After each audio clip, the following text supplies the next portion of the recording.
حضرت خدیجہ الکبریٰ رضی اللہ تعالیٰ عنہ فرما رہی ہیں کہ میرے حبیب آپ کی ذات گرامی کا کمال یہ ہے کہ آپ اپنی توجہ سے جس طرح باہر کی قرابتوں کو جوڑتے ہیں، اس طرح جو آپ کی غلامی نسبت میں، قربت میں، توجہ میں آ جائے، آپ اس کے اندر کی قرابتوں کو بھی جوڑ کے ایک کر دیتے ہیں۔ اب اسی کی شرح ایک اس سے اوپر ایک اور مقام پر کرتا ہوں، ایک اور اینگل ہے، ایک اور زاویہ ہے۔ وہ آقا علیہ السلام کی اپنی سیرت طیبہ کے بارے میں کومنٹ کر رہی ہیں، آپ کی اپنی سیرت طیبہ کا۔ یا رسول اللہ، عالم یہ ہے کہ میں نے 15 سال آپ کی زوجیت میں دیکھے اور اس سے قبل بھی کچھ عرصہ آپ کو دیکھا۔ یا رسول اللہ، میں نے آپ کے باطن کو کبھی کسی زمانے میں منتشر نہیں پایا، ہمیشہ آپ کے باطن کو ایک وحدت پایا۔ جس طرح آپ دنیا کو وحدت کی طرف بلاتے ہیں اور توحید کی طرف بلاتے ہیں، میں نے آپ کی اپنے باطن کو اور باطنی سیرت کو توحید کا عکاس پایا۔ یعنی آپ کی خواہشات، آپ کی ترجیحات جتنی بھی دیکھی، سب کو ایک ہی نقطے پر مجتمع پایا۔ میں نے زندگی میں کبھی آپ کو اندر سے منتشر نہیں پایا۔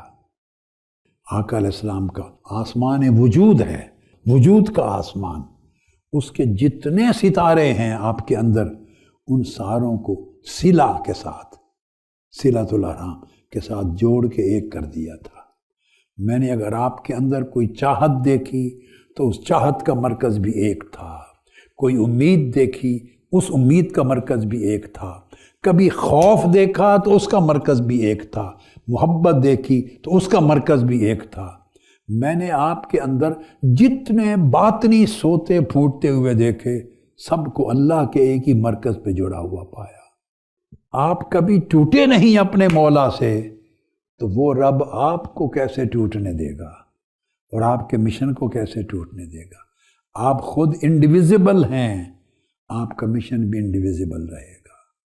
اور یہ شخصیت نزول وحی اور بعثت سے پہلے سے آپ کی تھی کہ آپ سراپا وحدت تھے باطن میں، تو اللہ رب العزت آپ کے مشن کو اسی طرح رکھے گا۔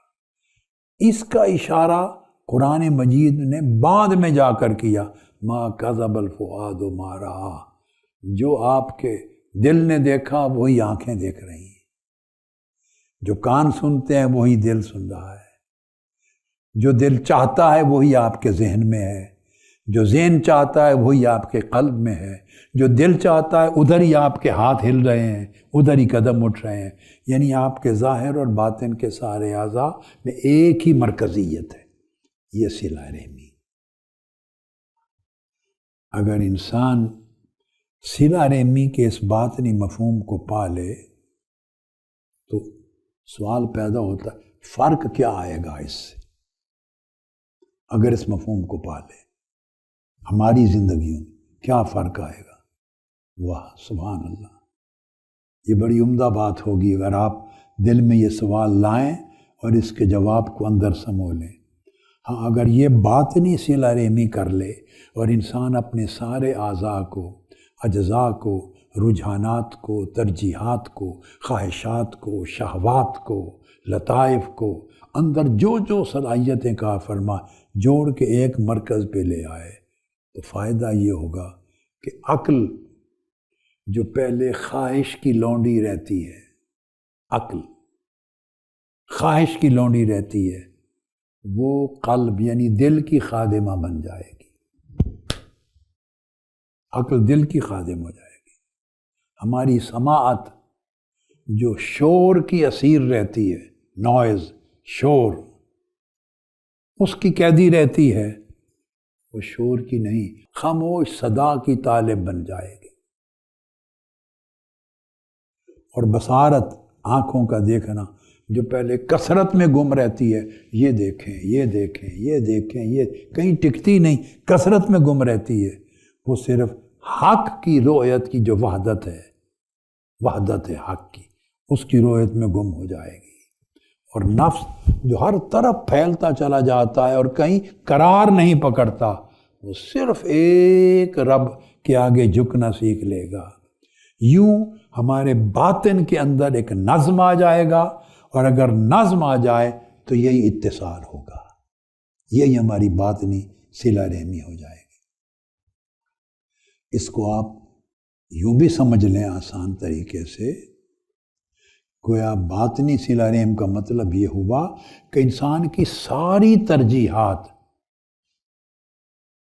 اس ایک حقیقت علیہ کے ساتھ جڑ جائیں گی، اور انسان کا دماغ جو مادیت کی طرف بھاگتا ہے اور کثرت میں تقسیم ہو جاتا ہے، روحانیت کی پیاسی ہے، اس کو نہیں ملتا۔ یہ ایک باطنی جنگ رہتی ہے، جیسے رشتہ داروں میں جنگ رہتی ہے، باہر شراکت داروں میں جنگ رہتی ہے، تو اندر بھی جنگ رہتی ہے، چونکہ ترجیحات جدا ہیں۔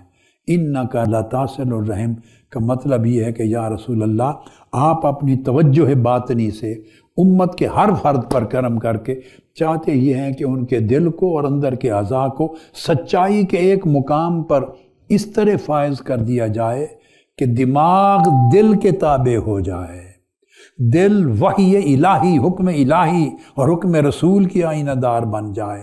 اس طرح دل و دماغ میں وہ ایک وحدت پیدا ہو جائے کہ انسان کا ہر عمل ایک دوسرے کی تائید کرے، اور پوری باطنی دنیا اللہ کی وحدت کی گواہ بن جائے۔